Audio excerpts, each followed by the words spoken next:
Good morning, students. We are going to start chapter 5th of NCERT, that is Inheritance and Variation. Students, this chapter will actually test your mathematical and analytical skills. So keep your biology notebook while going through the video and try to solve out the process and problems by yourself to develop better understanding. Let's continue.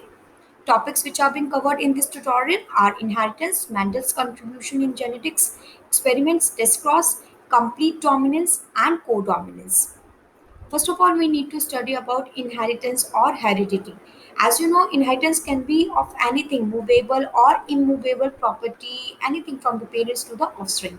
When we talk about the characters or traits being transferred from the parents to the offspring, it particularly refers to the heredity. Let's see two of the example being presented over here. First example is of ear loop. Ear loop can be jointed one or the free one. And the next example is of rolling tongue. Some people can roll their tongue and some can't. So these are the traits which are actually being transferred from the parents to the progeny. You can observe these traits in your family as well.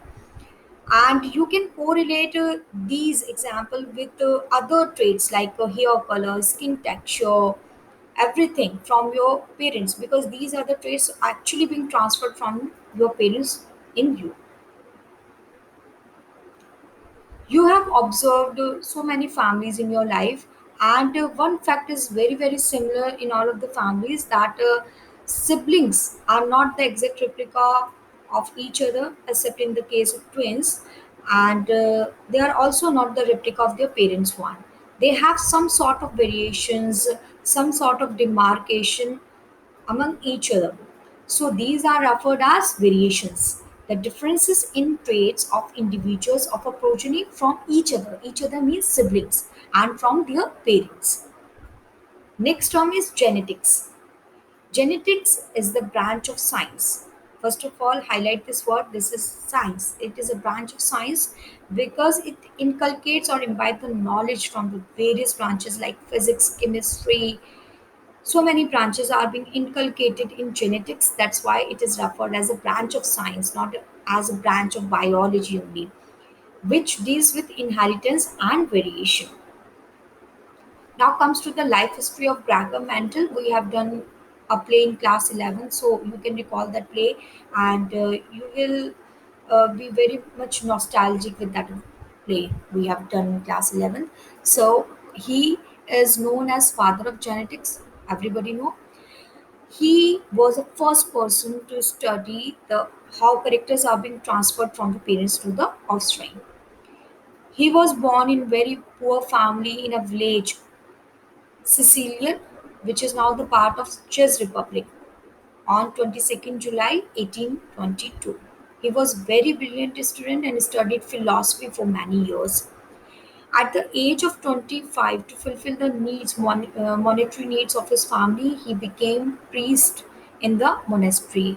However, his inclination orientation was totally devoted to science and mathematics. He always wanted to study that science and mathematics in his all through his life. But he was so unfortunate. He was unable to study science and mathematics in his early days. He was the first person who inculcated the mathematical formulas with the concept of biology. He done marvelous experiment in which the formulas are being derived to get the product of the trait. So he was a first person who dare to inculcate two branches all together, and its implementation was very fine also, worldwide accepted. His experiment had a large sampling size. He worked on almost 30,000 plants in his life history. He devoted 7 precious years of his life to know about how characters being transferred generation after generation. He was totally devotee of his passion. Science requires passion, and you can make him as your idol. How uh, passionate he was. He devoted 7 years and worked over 30,000 plants in his life. So you can understand his passion towards science. However, he died in 1884 without getting any recognition. Everybody knows he was so much unfortunate fellow of the science community whose work never ever get appreciated during his lifespan. He published his work in the name of his paper Experiments in Plant Hybridization in a very native magazine which was not a renowned one even at the international level. So he was remain unrecognized and buried as a common person. You need to memorize the name of his research paper because it can be asked in any of the competitive examination. For your motivation, I have collected one of his original paper. You can check him that how he inculcate mathematical things along with concepts of inheritance. He was the first person to dare so. So in science we need passion. Now everybody know he worked over the plant that is pea plant, Pisum sativa. Why he selected that plant? It has very short life. Annual plant can be grown throughout the year, having bisexual flowers. You can recall from the knowledge of class 11th that it bears a keel as well, which help this plant to follow the principle of self pollination, and it can also be easily cross pollinated by using techniques like emasculation and bagging. Pea plants produces a large number of seed in one generation. It can be easily raised, maintained, and handled. No specialization has been required for this plant. A number of easily detectable contrasting characters and traits. This point is very, very important. He selected 7 contrasting traits and characters.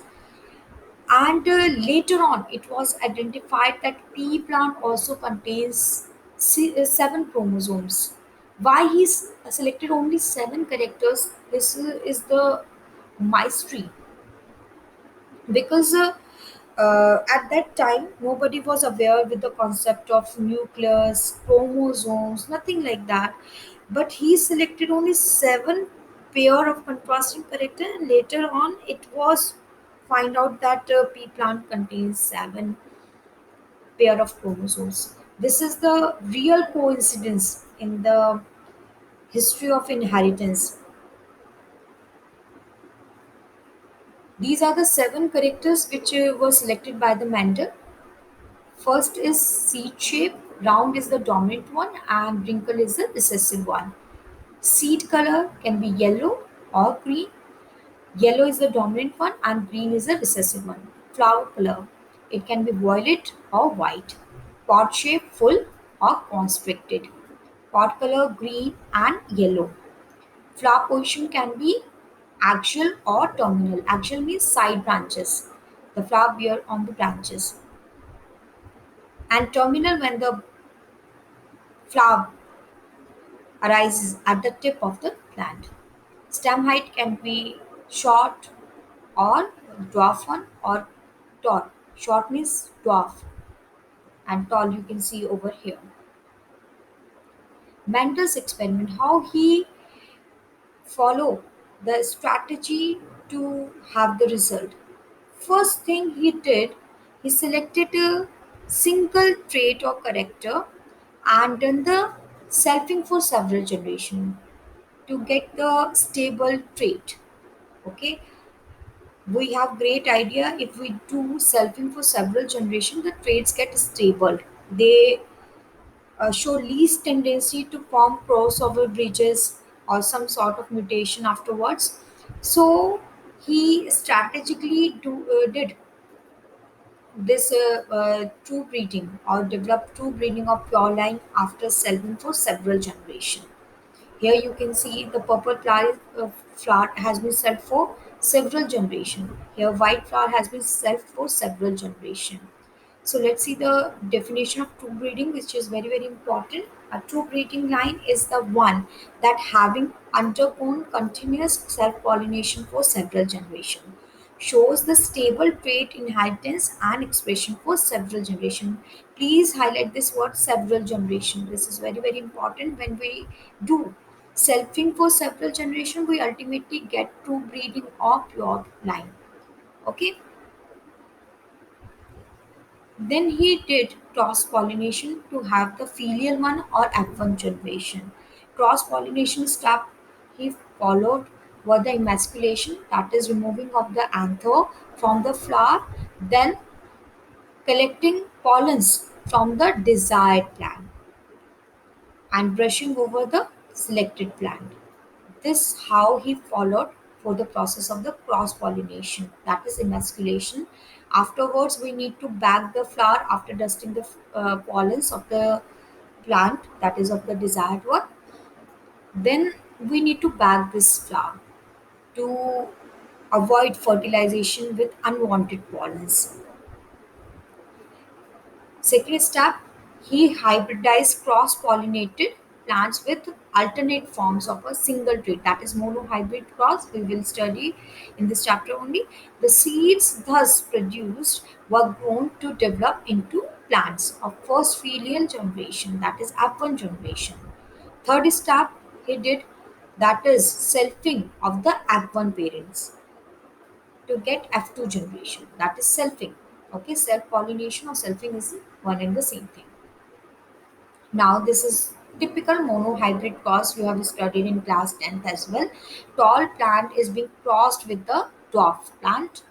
The all F1 will have tall and the genotype will be capital T and small t. Then for that of the F2, he did the self pollination. Please remove this cross from your text because he did self pollination. Okay, self pollination. After self pollination, he had a capital T, capital T, capital T, and small t in the ratio of 1 is to 2 is to 2 is to 1. And tall versus dwarf will be 3 is to 1.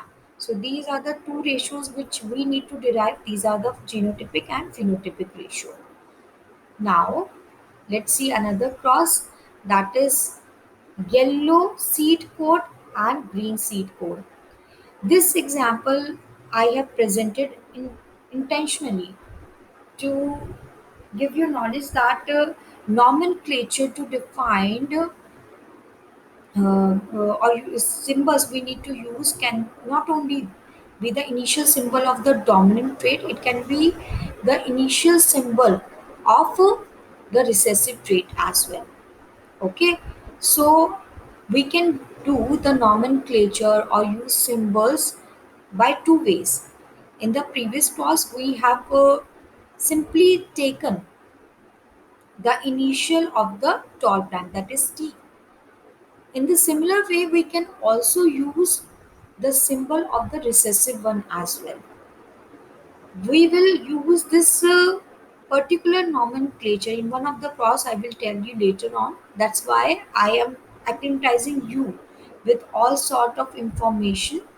However, the first nomenclature, that is using the initial of the dominant trait is very, very prevalent and common. This is also true to use the initial of the recessive trait as well. Okay, so you can see we have used the initial of the recessive trait here and done the cross to get F1 generation, which will always follow the dominancy, that is yellow. And then we have done the selfing. This representation is very, very important. For to get the F2 generation, we actually did the selfing, and the product will be phenotypic 3 is to 1. And tell me what will be the genotypic ratio. It will be correct, 1 is to 2 is to 1. One will be capital GG and two will be capital G and small g, and the another one will be GG.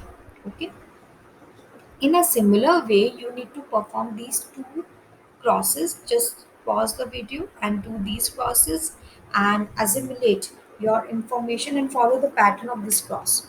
Okay, you can use the nomenclature of a capital AA, small a, capital VV, small vv. Okay, you can use any of the nomenclature, but you have to do this process as a practice one. Okay, one interesting cross I have presented over here: when the yellow seeds can be of any type, that is capital Y, small y, and capital Y and small y. When we do the crossing between these two seeds, we actually get three yellow and one green. This is a very, very important aspect you need to understand. When the trait is dissimilar one, we have another phenotype as well. The parents are the yellow one, but one of the offspring show green color as well. Okay, this is very interesting phenomena. We are going to find out the exact explanation to this fact. Before that, we need to understand some of the terminology. These are very, very important in the field of genetics. So, first terminology is a unit factor. Unit factor was used by Mendel, and it refers to the trait in the haploid condition. Always haploid. Okay. Now comes to the alleles. These are the alternate forms of the same gene. That is capital T, small t. These are the alternate forms that the trait can be tall or dwarf. Okay. So uh, these are the alternate forms of the same gene that we are considering the height of the plant, but it can be of two type, that is tall one and the dwarf one. Okay. Now comes to the genotype. Genotype is the genetic constitution of an organism. Always remember this term. Genetic constitution of an organism is referred as genotype. The tall character can be of two, with the two types, like both alleles can be same one and can be different one. Now, phenotype, that is referred to the external character or appearance of an organism. You can easily recognize the phenotypes by looking at the organism only. Like height of the pea plant, tall or dwarf, you can recognize this type of character by simply visualizing the plant. Color of the flower in the pea plant, purple or white, you can easily visualize with the naked eye. No need to use any of the hand lens or microscope. Human ears, जैसे we have done like free or the fused ear loops. Okay. Now comes to the F1 generation. F1 generation was the term used by the Batson, and F2 also was used by the Batson. It was coined even by the Batson. It is generation of the hybrids produced from a cross between genetically different individual called parents. Okay, and F2, as you know, it being derived by the self-pollination. Genome is the genetic constitution of an organism. Here, one of the most important difference of this chapter: gene is the segment of the DNA. You are quite aware that the gene always present on the segment of the DNA, and gene determines a particular character. Whatever genes you have, the character will be according to the genes being present in you. Gene control the character, that is height of the plant. Alleles are the alternate form of the same gene. Okay, that is very, very important. If we are talking about the height of the plant, it can be tall or dwarf. Okay, two or multiple alleles can be there, and it ultimately causes variations. Tall is quite different from the dwarf one, so these type of variations actually arises by the alleles. This gene has two form, that is capital T and small t. Okay, so now comes to the dominant and recessive. Here you can see dominant, the phenotype phenomena where one allele expresses itself. Okay, we have seen in the F1 only one character out of two contrasting character was visible. That was the dominant one. Okay, dominant allele forms a complete functional enzymes due to which a complete polypeptide is formed to express completely. Dominant allele is that allele which ultimately forms a functional enzyme. This is very very important aspect, because genes ultimate aim is to provide the protein in terms of enzymes, in terms of any sort of protein. So genes are totally in relation with that of the proteins, because genes ultimately determine the type of protein being present, and enzymes are also the protein. So dominant allele will ultimately forms the complete functional enzyme, which forms a fully fledged polypeptide chain. Now comes to the recessive. These are not being expressed when dominant trait is there. In like in example, capital T and small t. The capital T, that is tall, is so much influential to suppress the trait of the small t. Okay, so the small t itself identity has been masked by the presence of the dominant allele. Recessive alleles forms incomplete or defective. That is very very important. They form the complete, dominant one form the complete. However, the recessive ones forms the incomplete or defective or non-functional polypeptide. That is very very important. So the enzymes will not work properly in the case of recessive trait. When there is dominant trait, the recessive will never ever form the functional enzyme. Okay. Now come to the homozygous and heterozygous. Uh, Homozygous when both the alleles are of same type. Heterozygous when both the alleles are of different type. Homozygous can be recessive or the dominant one. You can see here capital TT, it can be the dominant homozygous, and small tt will be the recessive homozygous. Okay, so uh, they are true breeding leading to the pure line, because they have the same type of alleles. They are actually the pure line. The gametes produced by them are similar in genotype. Heterozygous when both the alleles are of dissimilar type. They are referred as heterozygous. Next is the genotype is expressed will be capital T and small t.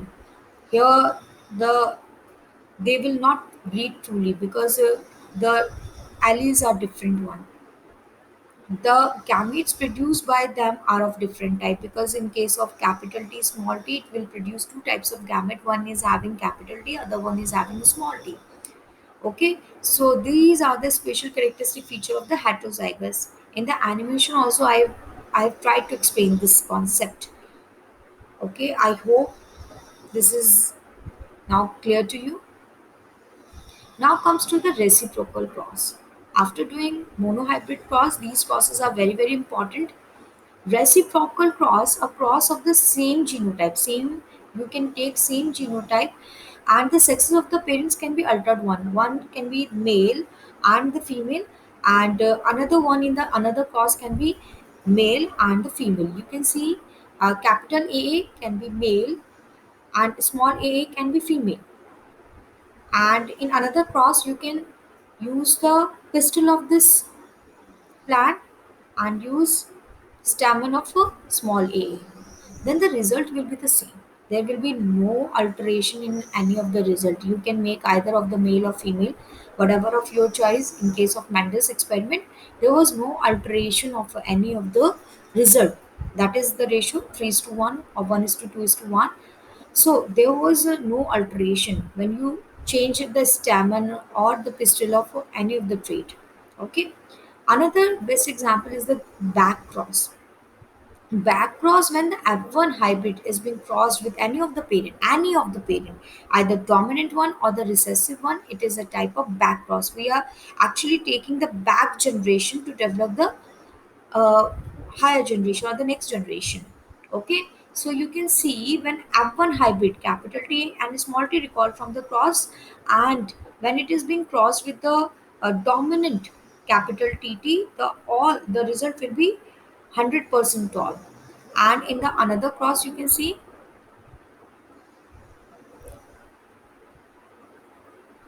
the F1 hybrid is being crossed with the recessive parent, and you can see 50% were the tall and 50% were the dwarf. This is the type of back cross when F1 hybrid is going to be crossbreed with the any of the parent, then it will be a back cross. The result may be different when we are going to treat F1 hybrid with the dominant one. All will show the dominant trait. However, in case when F1 is going to be treated with the recessive parent, homozygous recessive, then the 50% offspring will show the dominant character and 50% offspring will show the recessive character as well. So this is a type of back cross. You need to make this make draw this cross because this is very very important. It can be asked in any of the examination. You need to signify these nomenclature, that is parental generation, gametes, F1 generation. We have to do F1 generation by simply making Punnett square. Without making Punnett square, you will not going to fetch any of the marks. So Punnett square is very very important to draw in the CBSE board examination. Now comes to the uses of the back cross. This type of back cross, when we treat the F1 hybrid with any of the parent, either of the dominant or the recessive one, to increase the trait of the parental type. As you know, in the hybrids of cereals, we need to take the trait of the parent one. So we can perform the back cross to have more and more parental type trait. Now the test cross. Test cross is a type of a back cross. Okay, it's a type of back cross. So one statement generally being asked that all back crosses are the test cross. Is it true or no? All back crosses are the test cross? No, but all test cross are the back crosses. Okay, all test cross are the back cross, but not all back crosses are the test cross. I will explain you why this statement is there. It is a method devised by Mendel. This is very, very important. If there is a phenotypic appearance of a dominant type, it can be with the help of homozygous or heterozygous.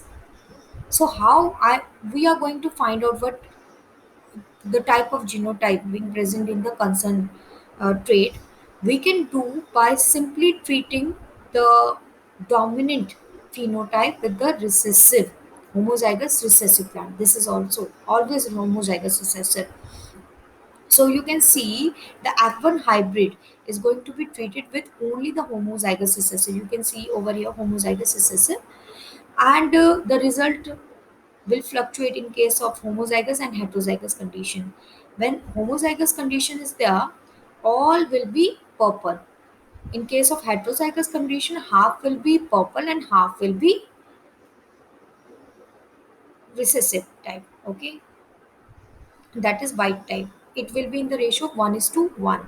So this question has been asked in various examination that all test cross are the back cross, but not all back crosses are the test cross, because in test cross we are going to treat the F1 hybrid only with homozygous recessive, not with that of the homozygous dominant one. That's why this statement is very very appropriate. You need to understand it as a whole. Okay, test cross is a type of back cross. Uses of test cross, it is a called a test cross because it is a test whether an individual is in homozygous condition or heterozygous condition. You can see we need to find out whether this flower is having the homozygous genome or heterozygous genome. We need to identify because the phenotype is almost same when capital WW is there and capital W and small w is there. We need to find out whether it is being present in a homozygous condition or heterozygous condition. So this can be only find out with the help of a test cross. And one thing I need to recall that as I have told you, I will tell you why two types of nomenclature has been used and being signified by me, because you can see the violet flowers are the dominant one, but we have used the initial of the recessive, that is of the white flower. So you can easily recognize why I have told you that we have two types of nomenclature. Both are correct, but the most prevalent is to use the initial of the dominant type. Okay. So you need to understand both of the nomenclature.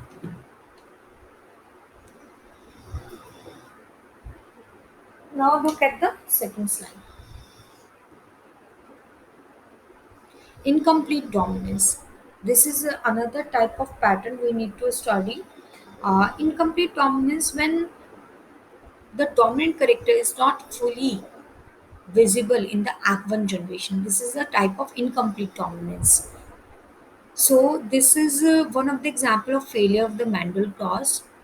When we took red flower and cross with that of the white flower, red is the dominant one and white is the recessive one, we get Act 1.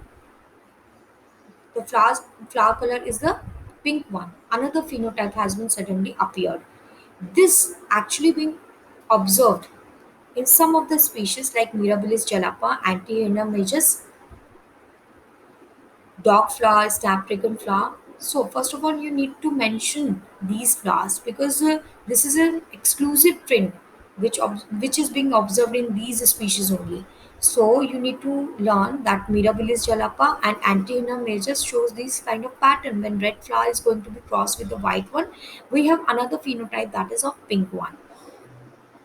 So you can see the phenotypic ratio and genotypic ratio are same. That red is to pink is to white is 1 is to 2 is to 1, and genotypic ratio is 1 is to 2 is to 1 also. So this type of question, when in what kind of process we have a phenotypic ratio and genotypic ratio both are same. So this is one of the type of cross, and it has been asked in various examination. You can see in the animated video as well that how this pink flower suddenly appeared in the Act 1 generation. How this pink flower has been suddenly appeared in the Act 1 generation when we crossed a red flower with the white one. The explanation is quite significant. It is only a theoretical explanation. We need to understand the ultimate aim of the gene is to produce a efficient enzyme. But sometimes it happens that enzymes being produced is non-functional, or sometimes no enzymes has been produced at all with the help of the gene being present. So in case of normal or less efficient enzyme, there will be no effect. The red and white flower being crossed, we have only one trait which is being visible in the Act 1 generation. So there will be no change. However, in case of Snapdragon or Mirabilis jalapa, non-functional enzyme because of modified trait has been appeared. Okay, non-functional enzyme or no enzyme has been produced. That's why the result is of modified trait. You can see when the substrate is there and this normal or efficient enzyme is there, the product P will form. Either of the two character, that is red or white, will appear in the Act 1 generation. When the enzyme get modified in the presence of another allele, that is because of recessive allele or the dominant allele when being present in a heterozygous condition, there is a slight change in the enzyme structure. Now the substrate will not form the product, desired product. It will sometimes form the modified product. And when there is a no enzyme, there will be no formulation of the product. So these are the two cases where we can find these kind of result. Another phenotype almost which is different from both of the parents. And one thing you need to be noticed that if this is because of the blending of the two character, the parental character will not get separated in the F2 generation. This is very very important. It is not the case of blending as well. When red color is being mixed with that of the white color, we are having pink one. But in the F2, when we did the self pollination of the F1 generation, we receive two parental, both of the parental type in a accurate amount of ratio, that is 1 is to 1. How it is being possible? That is because of the enzyme theory being presented. When we have a normal enzyme, there will be no effect. When we have non-functional and no enzyme, the modified trait, that is pink one, will produce. Okay, I hope this explanation is quite clear to you. Now comes to the codominance. Before going to the codominance, first of all, you need to understand the ABO blood grouping, by which we are going to explain this phenomena. You have studied that blood group is determined by three alleles, that is A, B, and O. When mother or parent 1 is being providing A type of allele and parent 2 also going to provide A type, the blood group of the offspring will be of A type. If one parent is having A type and this is B type, it is going to be the AB in the offspring.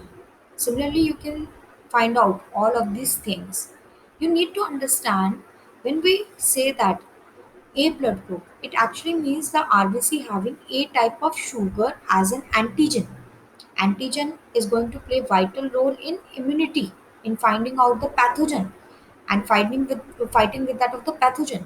So you can see when we talk about A type of blood group, all of the RBC will have A type of sugar on the antigen. When AB blood group is there, both type of sugar, that is A type and B type, will be there. When we are going to study A type, again you can see only A type, and AB type we have both type, the A type and B type sugar. In B we have only B type of sugar, and again B we have only B type of sugar. In O blood group we do not have any type of sugar. This is very important point. O blood group do not have any type of immunological response in terms of pathogen. O is the universal donor and AB is a universal acceptor. It can accept blood from A type, B type, AB type, and O type as well. So AB type of blood group is the universal acceptor. So you can see I, which is actually being a recessive allele for the O type. When it is going to be present in a homozygous condition, it will ultimately produce O type of blood group. There are possible because three types of alleles are there. So there are almost nine type of genotype. Okay, nine type of genotype. Possible genotypes are there, and you can draw this table to have more understanding. Now, what is codominance? Codominance is that kind of situation when both the alleles being present there and express themselves as an individual one. There is no dominant, no recessive. Both alleles individually represent themselves or appear in the form of phenotype. That type of case is referred as codominance. When both the dominant alleles are there, they will express themselves individually on the surface of the RBC. There are two cases from the table you can recall. There are two cases when parent 1 is going to have the contribution of A allele and parent 2 is having the contribution of B allele. The genotype of the offspring will be AB type. And in case of another, that parent 1 is going to contribute B type and parent 2 is going to contribute A type, the genotype of the offspring will be of AB type. So these two cases only represent the codominance. Rest of the cases are not the example of codominance. You can see in A type, this is a dominant kind of example. This is also a dominant recessive allele is present, and one phenotype is going to be present. And here also the dominant is being prevalent. But in case of AB type, when both the dominant alleles are being present in the offspring, both will express themselves as an individual moiety without any blending, without any fusion, nothing will be there. Both type of sugar will be present on the surface of the RBC. So you can understood how this concept actually works. ABO blood group is a one type of example where the same character or the trait is having multiple alleles. This is also the case of multiple allelism. You can see more than two alternative forms of the same gene in the population. This is a type of multiple allelism, and this is a case of population because an individual only have the two alleles, one from the mother, one from the father. But in case of population study, we will find there are different variant being present in the population. So you should have a clear cut idea about codominance and dominance. When both alleles are equally express themselves, in case of dominance, only one allele will express. Both alleles show independent effect. Only one allele will show its independent effect. The number of phenotypes is one more than the number of the alleles. The number of phenotypes is the same as the number of alleles. So you need to understand how codominance is totally different from that of the dominance phenomena. Next thing, it is also one of the failure of the Mendel's experiment, because Mendel was unable to explain these type of phenomena which truly exist in the nature. So incomplete dominance and codominance are the examples of the Mendel's failure work. Okay, so I hope this part is quite clear to you. Thank you.